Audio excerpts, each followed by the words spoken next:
So I wanted to find a DAW for my iPhone because Garageband, really clunky. I don't like the animations. I don't like the scroll right to left thing to pick instruments and sounds, etc. I don't like the sound of the instruments in it. I think they're really poor. It reminds me of like literally general MIDI. And what really annoys me the most is the layout. When I am, say, editing something, some parameter of a synth, and I want to go back to the main place where all the tracks are, I click the button on the left and it always takes me back to the instrument select thing, which I can't believe. I'm looking at it, I'm looking at the right button, but there's something about the icon that pisses me off, and there's something just about the layout that for a mobile device is crap. So Apple's sort of getting 5 out of 10, to be honest, for GarageBand. Logic, which I was used to using on a desktop, fantastic, it's really good.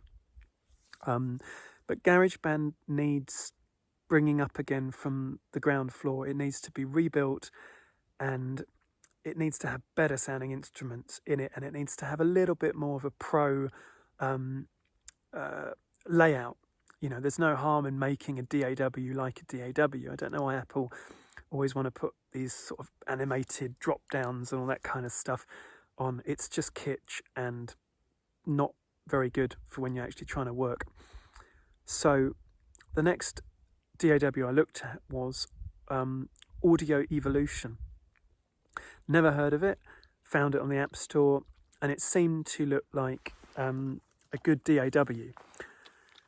In practice, it's very unloved. It doesn't feel like it's had any real sort of updates to the way it functions, anything that really works well in it. It's pretty mediocre. Just couldn't find any way of staying with it and feeling happy. So tried Nano Studio, and Nano Studio is actually quite attractive, full-featured as it goes for virtual instruments, soft synths, all that kind of stuff. But when you want to add a vocal or a guitar or, you know, hand clap, you can't, because Nano Studio doesn't cater for audio. It is a terrible, glaring omission, which really handicapped my style of production, which is wanting to use soft synths, virtual instruments, whatever, and audio tracks from guitar, from voice, all that kind of stuff. And it doesn't do it. And I think it should have it on the first line in the App Store. It should have in bold capitals, no audio. It doesn't do audio, because I wouldn't have bought it otherwise. And it might say it somewhere in the blurb. I can't remember. But had I seen it, I wouldn't have bought it.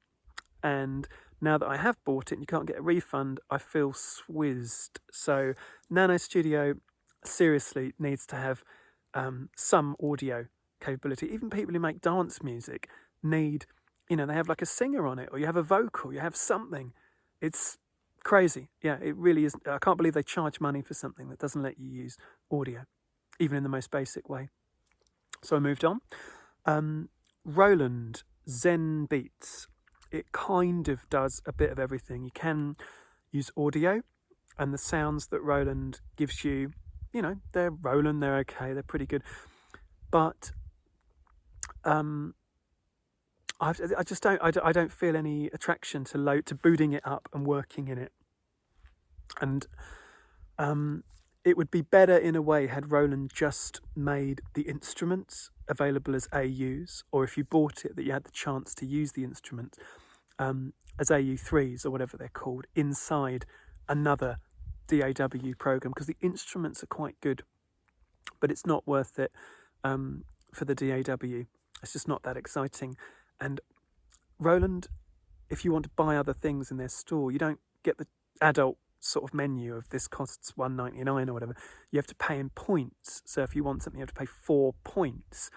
And at that point, I just thought, this is for gamers or something. I'm not a gamer. I'm trying to make music. Just tell me the fucking price and I'll pay it or I won't.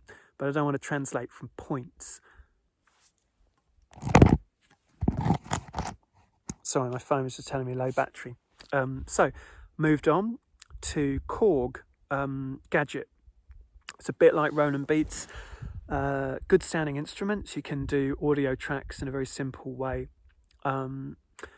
but it doesn't, for me, replace what I'd come to know as a DAW in Logic. I wanted something that was like that.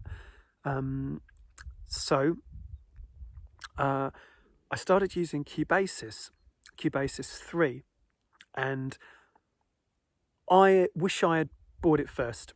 There are some flaws with it, but it's so much better than anything else out there that I have tried, and it's worth every penny for what it does. It's a fantastic bit of software.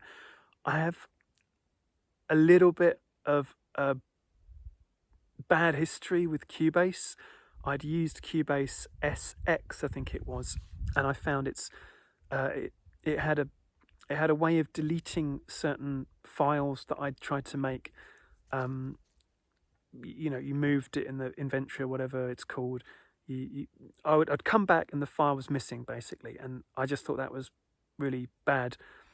And Steinberg at the time, I don't know if they still are, but at the time was making you have a USB dongle, which I don't think anybody anywhere could ever say was a positive thing. They're awful, horrible things. So I'd avoided Cubase because I just thought, don't want to repeat that mistake. But Cubasis is great. It's really good. It's allowed me to record with soft synths, and the soft synths that it has in it are really good. And you can use others. So if you've got the Moog, Mini Moog, or Korg's Poly6 AU or whatever, you can open it up, you can play in it. It's pretty good. There's some strange stuff that happens when you're trying to record sometimes. Say you've got a little bit of data here, MIDI data or something you've recorded, and you're recording along into it. I'm not a big punch in, punch out person. I just want to record. So along it comes, I push record, it's getting ready, new track comes, and you record on that. But then the two bits of MIDI are kind of fucked. It still plays, but it only shows you the new recording. You can't glue them together. You can't ever see those notes again. So there's some kind of weird bug going on in there, and it makes me wonder whether one day I'll open it up and it'll only play the bit that you can see. At the moment it plays both bits, but you can't see the MIDI data of both bits, the MIDI notes. So that's a bit of a thing they should work out. The Waves plugins, everyone raves about them. I'm not a fan. You can do just the same with actually what Cubase provides. Though, other people will get different things from those plugins.